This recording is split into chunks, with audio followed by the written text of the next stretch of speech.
Those who believe that they've been harassed and discriminated against at work can now get advice on how to handle such situations. Gender equality advocacy group AWARE has launched a free service to support the practical and emotional needs of victims, and it's open to anyone 18 and older. Now, for more on this, we have Laika Jumabhoy, Assistant Manager at Sexual Assault Care Centre of AWARE, joining us here in studio. Thanks for coming in. Now, firstly, how big an issue is workplace harassment here in Singapore? Well, looking at AWARE's data, the number of cases relating to workplace harassment and discrimination has been increasing year on year. So at AWARE, we saw 190 cases in 2017, and it doubled. In 2018, we saw 280 cases. So that is a twofold increase.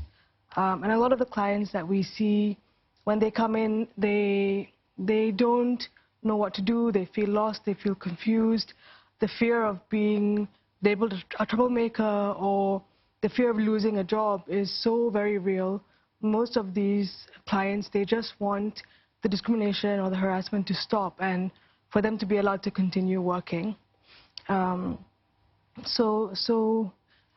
to our knowledge, there was no such comprehensive or individualized service that could support these clients from start to finish. Does it surprise you then that the numbers seem to be increasing? I mean, it's 2019 now, and people are aware, excuse the pun, of of how people should be treated, and and there's so many cases that we see being played out. It just seems surprising that these numbers seem to keep going up and up. I suppose it is yes and no, in the sense that the numbers going up doesn't necessarily mean that more cases are occurring. It could also be a mix between an increase in the number of cases plus also more awareness, more avenues to reach out for help and support as well.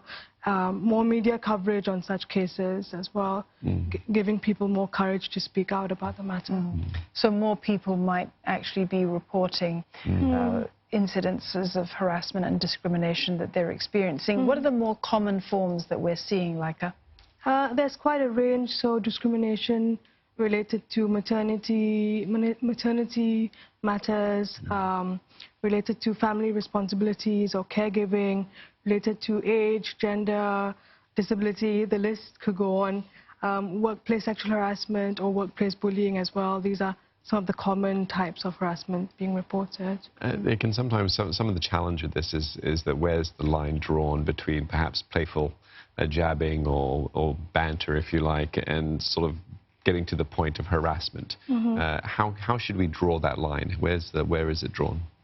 I mean, at our workplace harassment and advisory discrimination service, we do believe the clients and the survivors that come forward, because most people do not want to raise this issue.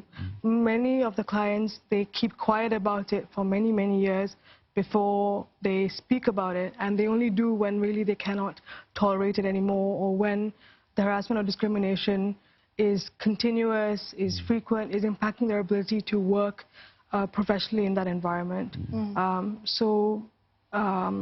We take it seriously, because somebody that, if it's just done playfully, but they feel like they have been harassed, or they feel like their rights have been violated, we still take that seriously.